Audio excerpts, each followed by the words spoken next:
Hello, my name is John. My given name would be Janis. Vikmanis is my family name. Um, I wish to speak to you shortly about the Holocaust. My father, he saw the Holocaust take place in full force in Latvia. He told me a lot, and his father in turn, my grandfather, he also retold me. And the thing was, in our family, uh, my father, he could not save any Jews, but it was vice versa. The Jews saved his life instead 2 times during World War II. And my father, he was born in Latvia in 1927, the 18th of June. He was the youngest lad in the class, so he was the only one that was not forcibly drafted by the Nazis. When things went bad for the Nazis, they forcibly drafted the Baltic people. There were some exceptions. Some of them were volunteers. My grandfather, he was a volunteer on the German side because he thought he had a sense of justice, so he wanted to repay for the unjust behavior that the communists had done in Latvia. But and he thought that they could get back those that were deported to Siberia, but everything was so perverted. So he, of course, he retold me a lot about the war, what it did on the Eastern Front, and as a way of getting accept for your actions, sort of. And no, they made the Latvian soldiers to be cannon fodder, the Nazi Germans. So the World War II took a completely other turn than those thought it would that were in those shoes and took part in it. Anyhow, my father, he was about 13 years till 70 years of age when World War II took place and the Holocaust occurred in Latvia. In his class, his classmate was a Jewish lad, Arons Budmans, and this was in gymnasium. He was in architectural gymnasium. He wanted to become an architect. And some of the lads in class wanted to pull down the pants on Aaron and mock him because he would be circumcised. This my father hindered and stopped it totally, and said this was a disgraceful way of acting towards any person. And because my father, actually, he was not a wished child by his parents, but his grandma from mother's side, she liked him and took care of him. And that grandma, Natalia Patkule, she brought her both daughters with her to different kind of churches in Riga. She also brought them to the Jews living in neighbors where they lived and spoke to them about God. Now, that was before the outbreak of World War II. Latvia, funnily enough, Latvia liked its Jews, the Latvian society, and the civil structure of the society. But 98% of all Jews were assassinated during the Holocaust. And that's quite strange, actually, because Latvia was one of the few countries that brought to themselves the Jews and invited them to come to them, those that wanted to emigrate from Nazi Germany before the World War II took its place. Latvia had also about 10% Jews in the Latvian bigger towns. And Latvia had a time in between World War I and World War II, they had 3 ministers of education. One German, one Latvian, and one Jew. So the civil society liked their Jews. And Latvia, they had coins. This is one of the coins from 1932. They made these coins from 1929 till 1932. And they were so beautiful, people didn't want to circulate them. So they spared them and had like small treasuries. And this is Mother Latvia, they call her, Milda. She was a bank clerk, this lady on the picture, that was supposed to act like Mother Latvia. On the back side, there is the weapon of Latvia, and they were made, this is a coin from 1932. Here, around the coin, there was the first sentence in the Latvian national anthem, Dievs sveiti Latvia, God bless Latvia. And those small signs that were supposed to divide the words were actually the stars of David, 9 stars of David, mini stars, like 0.5 millimeter. And this shows that they actually did like their Jews, but 2 very strong military forces came into Latvia that made it impossible to save the Jews. If you draw a Star of David through, you've got 2 triangles and an empty space in the middle. I've been asking Jews also what they think about these kind of stars. When you make a picture of them and photography picture and magnify it, you can see it clearly that it is a Star of David. And I asked them, can you deny it? And they say, no, this really looks like a Star of David. So my father, he saw the first occupation. Latvia had 3 occupations. First of the communists, then the Nazis, and then communists again. And this Adolf Hitler, he wanted to have half of Poland. First he came to the Brits and asked them for them to become his allies. And they said, we can't trade away free people. And that was impossible for the Brits. But he went to the communistic Soviet, to Stalin, and it was fine with him.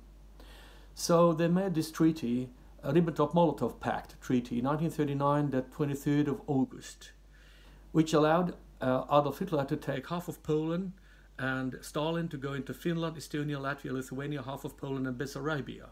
And Bessarabia is nowadays Moldavia, we know about. So Stalin could not enter Finland. It was the Winter War, that Finns call it. And Stalin could go into Estonia, Latvia, Lithuania, Poland and Bessarabia. So they deported all people in charge of the civil society in Latvia, Estonia and Lithuania. To do this, to perform this, they had to have traitors that disliked their own society. And mainly criminals hate their own society because they're punished by their own society. So the communists, when they came in, they took these, many times, criminals and asked them to help to deport people. When that occurred during 1940, then my father and his classmates went around and shared out leaflets, flyers, about resistance against this occupation. They caught all the lads and up to the headmaster. Then they really got were told off.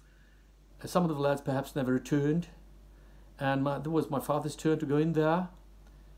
He was told off by the headmaster, and next to the headmaster was sitting this Arons Burmans, which my father had helped from being mocked. So when the headmaster was finished, Arons said, "Hey, let Janis go, he's a good lad." So my father's name was Janis Vikmanis. So was my grandfather's father's name and my own name. So it's a common Latvian name, Janis. But anyhow, afterwards the Nazis came and the communists went backwards. But they left their traitors because those people weren't their own. So they had cold feet because they had done what the communists asked them to. And the Nazis came in, they were stupid idiots also. So they said, Jew, communist, and communist, Jew. So the traitors had to save their skin. They said, we're going to help you to find the Jews. Therefore, the Holocaust took such a tremendous and horrible effect. The Nazis could gather about, through lying and deceiving, of course, they said, look, all these mass graves that are from shootings that the communists have done, the fault of this is the Jews. So they could gather about 20,000 people that performed the Holocaust in Estonia, Latvia, and Lithuania. The most awful person of them all was Viktors Arais. Ploa was his family name. he had been studying to become a police officer, and he made his exams on the communism in Soviet Union, which he liked probably. And when communists came, he went to help them. When the Nazis came, he had to save his skin. He went to help them. He was a person without an own will, sort of. They found him in Germany, Frankfurt am Main, in Western Germany, in the 80s even he died, because the exiled Latvians couldn't stand them people either that had performed these Holocaust atrocities. So they found him and they caught him, and he was put to trial, and it was the only thing he defended himself with was, "Oh, I'm an old person, you just don't touch me," and he died all alone in prison. So then, when these events occurred, my father actually, he lived about a couple of kilometers away from those execution places, but he couldn't visit them because if you came too close, they will pull you in there too and execute you too, most likely. You know the places in Valmiera about, and in Riga also. That is ghetto. Now, Grandma Natalia, she passed away in a natural death, 1941. So they had a funeral, and they have this march with the funeral and the coffin through Riga behind the theater. They had a theater there, Dialis Theater, in Majsnitsila 10, my father's family lived, Bakery Street 10. And the Jewesses came also. They did come.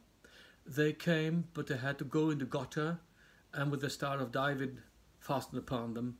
But nevertheless, they came. And after the funeral, they came up to the family of my father, and they asked, "We are starving, we don't have any food." And now it was a death sentence from the Nazis to give food to Jews or trade with them to give them money. But as my grandfather was a volunteer on the Nazi German side, then they let this family be alone. They didn't touch them. So they said, "We can help you, but the only thing we've got is pork. So you can have it if you wish to." They spoke to themselves, to each other, and then they said, "We'll take it, but tell us how you prepare it, because we have never done so. We just did it at kosher." And my grandfather, he retold all the horrible events from World War II as a way of getting accept for his actions to us children. And in Sweden, he escaped to Sweden. And he most likely knew that they were assassinating Jews, but you couldn't look too close whilst you were in the army, because they would put you to do it if you were looking too close on it. He made himself busy on the frontier instead. So he retold the stories about the Nazis making cannon fodder out of the Latvian soldiers. So the war took such an event of change that nobody that took part in it and were in it could ever have guessed what would happen. Now, my father, he was the youngest lad in the class. He was the only one that was not forcibly drafted by the Nazis. When it went backwards for the Nazis on the Eastern Front, they forcibly drafted the Estonians, Latvians, and Lithuanians. And my father, he saw all the events, not the frontier lines, because it wasn't a place dead, it wasn't forced being there. Instead, he escaped to Germany. The ships they went with, one of them was, the one he went with was Nordland, a region in Sweden actually. But when they escaped to Germany, the communists were the only ones bombarding the ships and trying to sink the refugee boats. If you tried to escape to Sweden, both Nazis and communists were bombarding the ships. So it was a little bit milder. He went to Danzig, Gdynia now today is Poland, because Poland has been moving around on the map because of all the wars. That was the first time he was saved his life by a Jew. The second time was 1945, when the concentration camp people were let out. Two Jewish young lads got hold of my father and wanted to slay him, to kill him, because he spoke that good German. They thought he was from Hitlerjugend. But it was not. So one of the guys he asked, Where do you come from? I come from Latvia, he said. Then they let him go directly, because the explanation was that the only person that acted like a human towards these two Jewish lads was a Latvian camp guard. So this is also probably one of the civil society effects, that they like their Jews in Latvia, but they have not any possibility of saving them, whether they would have done so with the best wishes or not. And so my grandpa, he escaped also to Germany, and the communists were looking after him, watching where he was, and wanted to catch him. So that was time to 1948 to escape to Sweden. So they had to borrow money, and my father, he laughed and he said, who would borrow him money instead, if not the Jews? So money is sticking to the hands of that kind of people, he said. So they came to Sweden and they sent back parcels with coffee and chocolate, etc., to pay their debts. But now this Holocaust took place in between Moscow and Berlin and southern part of the Finnish Lake, from Finland, from Estonia downwards to the Black Sea. And at that part, half of all the soldiers' lives were lost during World War II in that region. And that was the place where the Holocaust took place. It could take shape. Because communists, they had a very efficient way, an effective way of damaging society, totally. And it was a laid table for the Nazis to come in there, that there was no justice system, no jurisdiction. So they could make their Holocaust, it could take shape there. So half of all those that were assassinating Jews during World War II had Soviet Union citizenship. And they were from the regions where the communists first had been. So it's a very tricky situation in this enormous meatloaf granary. But the new generations coming on, they actually don't understand what Nazi ideology was all about. There was nothing charming about Nazi ideology. Hitler had traumatized people from World War I in his leadership. He wanted to have living space, Lebensraum, as he called it. So, because he did not believe in technical development in agriculture, farming. And he was also very charmed by the theory of evolution, that the most fittest survives and that goes on with elbows. That's the person that has understood life, sort of. Now, I recommend no one to read that stupid book, Mein Kampf. Firstly, it's in German. Secondly, all right, if you do have a translation. My brother tried to, and he came up to 2 pages and he threw the book away because it was so saturated with a hatred towards an ethnical group, the Jews. Them being very charming people and very talented, so it was very unjust.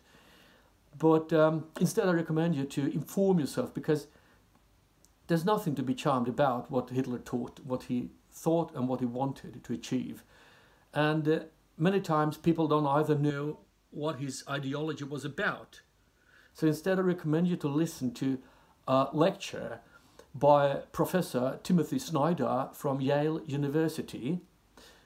Snyder has taught himself to speak fluently 7 languages in Eastern Europe and read and write 5 more. That was done to go through the Holocaust, to understand all the documentation about it. And because the Poles, when they, for instance, make their investigation about the Holocaust in their midst, they do it in the Polish language borders. Of course, you do. But that was not the case. It was a huge event that took place in between Moscow and Berlin, and from the southern part of the Finnish bay down to the Black Sea. So I would recommend you to watch that one instead. You can find it on the YouTube by search words Timothy Snyder, Craigellachie University. I think you'll find it. So to the remembrance of the Holocaust, the Bush wishes to inform you.